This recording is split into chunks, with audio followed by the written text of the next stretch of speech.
भी हमने लगभग 3-4 बैचेज ऐसे निकाल दिए हैं। माननीय मुकेश सिंघल जी थे और एक भैंसुआ में हमारा क्वारंटाइन सेंटर था। मैं आप सभी लोगों को सिर्फ ये संदेश देना चाहता हूँ कि ये जो कोरोना वायरस है इस समय, ये एक वैश्विक संकट के रूप में हमारे पूरे विश्व के सामने खड़ा हुआ है और इसका नुकसान सिर्फ और सिर्फ मानव जाति को ही हुआ है। आज हमारे भारत देश में जब से ये प्रवेश किया है, इतना नुकसान हमारे देश में लोगों को हुआ है कि हम इसकी कल्पना भी नहीं कर सकते। लेकिन अगर हम ये देखें कि इसका जो नुकसान है वो किन लोगों को ज़्यादा हुआ है, अगर हम इसके नुकसान की ही बात करें, सर्वप्रथम बात यह है कि जो व्यक्ति लॉकडाउन का पूरा पालन नहीं कर रहे हैं, जो सरकार द्वारा दिशा निर्देश जारी किए गए हैं, जो अपने घर में नहीं हैं, या जिनकी प्रतिरोधक क्षमता कमज़ोर है।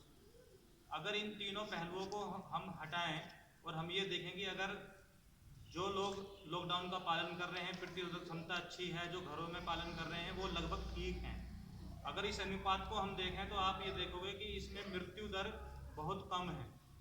जो लोग वृद्ध हैं, किसी चीज़ से बीमारी से परेशान हैं या बाहर निकल रहे हैं, वो ही इसकी चपेट में आ रहे हैं। इसका नुकसान बहुत ज़्यादा हुआ है, ये मैं मानता हूँ। लेकिन अगर इसका हम दूसरा पहलू देखें कि लॉकडाउन के नुकसान के साथ साथ में हमें फ़ायदा क्या मिला है, तो आप कल्पना भी नहीं कर सकते कि इस लॉकडाउन से दो तरीके से अगर हम पहलू को देखें कि किसी व्यक्ति विशेष के लिए और व्यक्ति के अलावा इस समाज, प्रकृति और पूरे भारत देश के लिए एक ऐसा फ़ायदा मिला है कि आप कल्पना भी नहीं कर सकते।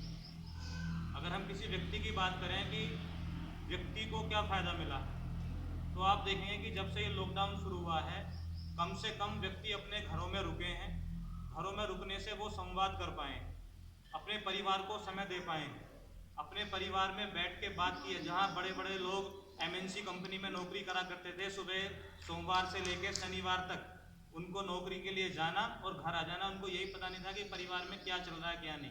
तो कम से कम इसका ये फ़ायदा मिला है कि प्रत्येक परिवार में व्यक्ति अपने उसको समय दे पाया है और संवाद कर पाया। दूसरा, जहाँ हम ये आदत से ग्रसित थे कि भाई हम जंक फूड खाएंगे, हम restaurant, pizza, burger, fast food ये खाते थे। आज आप देखो अगर घर में 5 व्यक्ति हैं, मम्मी पापा, पति पत्नी और बच्चे, तो ज़्यादा से ज़्यादा 5 या 6 पैकेट जो खाने के आ रहे हैं उन्हीं में काम चल रहा है। तो हमारे अंदर एक आत्मनिर्भरता पैदा हुई है, हम आत्मनिर्भर बने हैं। जितने भी सिटी में लोग फ्लैट्स में रह रहे हैं, बिना मेड के काम नहीं कर सकता था कोई भी, उनको घर में एक मेड चाहिए ही थी। आप देखोगे कि जब से लॉकडाउन हुआ है कोई मेड आ ही नहीं रही है, सब लोग अपना जो है खाना खुद बना रहे हैं, साफ सफाई खुद रख रहे हैं। आत्मनिर्भरता बहुत ज़्यादा है।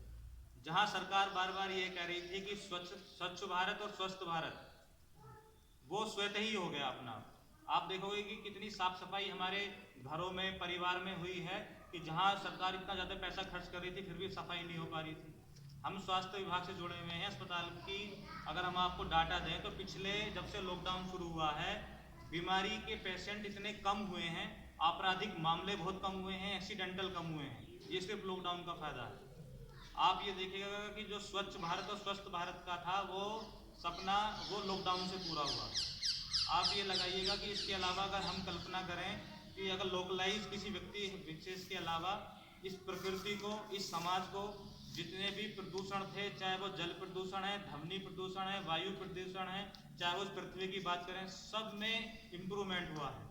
जल प्रदूषण की आप बात करिए कि नमामि गंगे से लेके पता नहीं कौन कौन सी योजना चलाई गई जो जल को साफ करने के लिए जो है ना ये पहल करी गई थी। लेकिन आज जो वाटर लेवल है वो इम्प्रूव हुआ है, जल प्रदूषण इतना ठीक हो गया है कि पानी बिल्कुल स्वच्छ और निर्मल है। वायु प्रदूषण की अगर बात करें, जो कार्बन उत्सर्जन था, जो पूरा एक यातायात के माध्यम से, फैक्ट्रियों के माध्यम से फैल रहा था, एयर क्वालिटी इंडेक्स इतना इम्प्रूव हुआ है कि जितना दिल्ली NCR के अंदर पूरा वायु प्रदूषण था वो सब ठीक हो गया।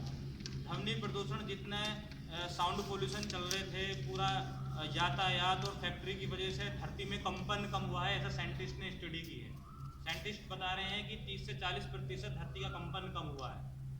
जो आपका आप आसपास के धरती की बात करें तो आप अपने पेरीफ्री में देखोगे कि जितने भी फलदार वृक्ष हैं, चाहे वो अभी आम की खेती, आम आने वाला है, पहले के मुकाबले फल ज़्यादा है अब की बार। जहाँ 2010 से और 20 तक का आंकड़ा आप उठा के देख लो कि अप्रैल और मई में इतनी गर्मी पड़ती थी कि इस समय बहुत बुरी स्थिति से हम गुजरते थे। आज देखो कि कितनी जो गर्मी का माहौल है वो इतना खराब नहीं है। तो पर्यावरण संबंधी इम्प्रूवमेंट हुए हैं। जितना भी हमारे इस लॉकडाउन की हम देख सकते हैं कि हमारे पहले ये करा जाता था कि गर्मी की छुट्टी में, अभी भी होता है, गर्मी की छुट्टियों में प्रत्येक बार 4 से 6 सप्ताह का वीक का ऑफ करा जाता है बच्चों का। मैं तो बल्कि ये चाहता हूँ कि हमारी जो सरकार है, हमारे जो ऊपर अधिकारी लोग बैठे हुए हैं, वो प्रत्येक वर्ष 3 से 4 सप्ताह का ब्रेक जरूर लें, ताकि हम अपनी प्रकृति को एक स्वच्छ वायु, जल और ये इन सब चीज़ों से बचा सकें। तो ये एक बहुत अच्छी पहल है, इससे हमें बहुत कुछ सीखने के लिए मिला है। हाँ, ये मैं मानता हूँ कि अर्थव्यवस्था को बिल्कुल क्षति पहुँची है, लेकिन हमारा जो देश है वो युवाओं का देश है। अगर हम स्वदेशी अपनाएंगे और एनर्जी के साथ में काम करेंगे तो डेफिनेटली ये अर्थव्यवस्था जरूर अपनी पुरानी स्थिति में आएगी और अच्छे से इम्प्रूव करेगी। हम लोग ये हर बार करते हैं कि जो लोग हमारे यहाँ क्वारंटाइन सेंटर में लोग रहते हैं उनको हम एक मौखिक प्रशिक्षण देते हैं। अभी सैनी साहब ने वो दिया है प्रशिक्षण। मैं आपसे ये विनती करना चाहता हूँ कि जब आप अपने एरिया में जाएं तो कम से कम अपने एरिया के 5-5 लोगों को आप प्रशिक्षित करें, उनको जागरूक करें कि लॉकडाउन का फायदा क्या है, कैसे हम इस लॉकडाउन का पालन करके इस वैश्विक महामारी से बच सकते हैं। आप ये करेंगे तो हमारा जो क्षेत्र है, हमारा पूरा एरिया ये बचा रहेगा और इससे आप भी संतुष्ट होंगे कि आप भी कुछ सेवा कर पाए। बहुत बहुत धन्यवाद आपका कि आपने बड़ी अनुशासन से अपने यहाँ पे समय बिताया। धन्यवाद।